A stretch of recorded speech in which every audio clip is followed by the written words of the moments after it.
Twale. It's difficult for me to smile, seriously. Chelsea, I have to say, we're going through a real mental torture. Chelsea as a team, they're having mental issues. And before it starts to affect we fans, we need to find a way to voice our frustration or pain. I don't know how you want to term the problem. So before I talk about us now, anyway, this Chelsea team, when you start, when you create chances, basically, let's say you create so many chances, you can't convert them. I try to speak as a pundit, not as a fan, okay? I'm just trying to be realistic. When you create so many chances and you don't convert, what happens then is you start to have doubts in yourself. When you have doubts in yourself in the process, you're still not scoring, that doubt turns into mental torture. So when that turns into mental torture, it spreads to the whole of the dressing room, even the reserves, the coaches, everybody. And then it gets to us, fans. Please, Chelsea, help me. I don't need this stress. It's too much, man. Every game we've played, every bloody game we've played well, we've lost. Every bloody game we played well, we just can't put the ball behind the bloody net. And it's becoming too often. It just reminds me of Mark Hughes when he got sacked by Man City. When the Abu Dhabi owners first came and, they were spending all the millions. And he had a really bad spell. I think he had about 5 or 6 draws. And they had to let him go, and he was doing a good job. They were playing well, but they're just not winning. That's just what our problem reminds me of. So I leave that, man. Let's go to Arsenal. It's too late. We don't want to talk about Chelsea tonight. But it doesn't matter. Blue is still the color, okay? Blue is still the color. Anyway, Arsenal, you are your own enemies, okay? Because the way I see the game, you've conceded 3 goals, 2 from unforced errors, defensive errors. Of course, defensive errors are part of why goals get scored. But it shouldn't have happened. You had every time to just make use of the ball, and then you cost yourself. It's painful because I really wanted you to win. Okay, I'm speaking as a football fan. Okay, we don't want City running away with it again.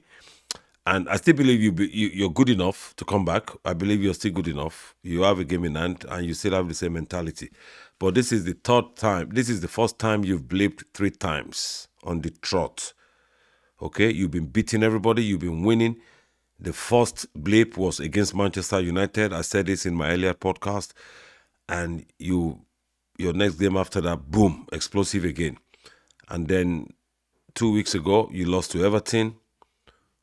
Okay, followed by 2 points dropped to Brentford, and now you've lost to Man City.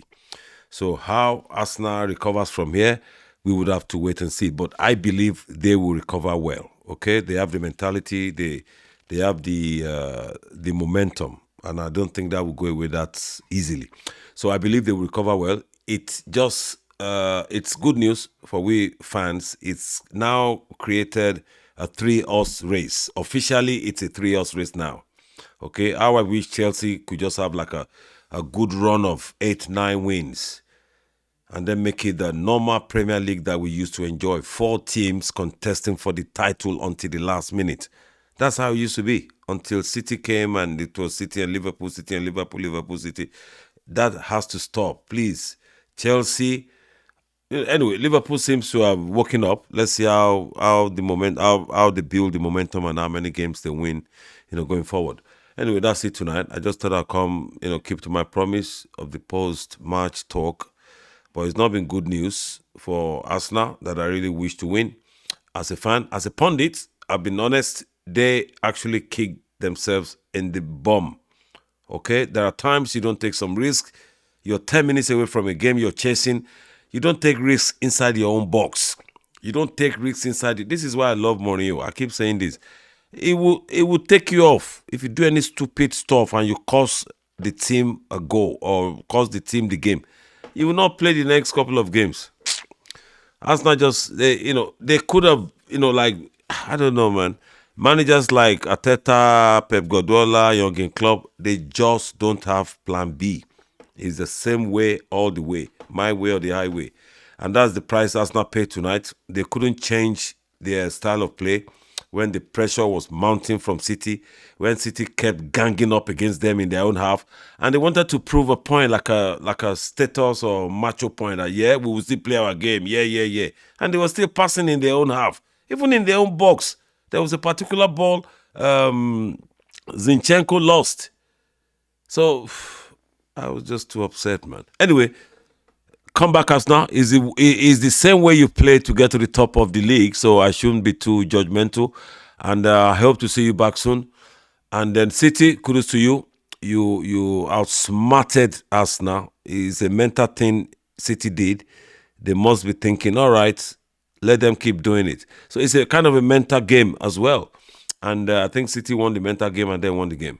Anyway, let's talk, man. I'm talking too much. Need to go and sleep. Ciao.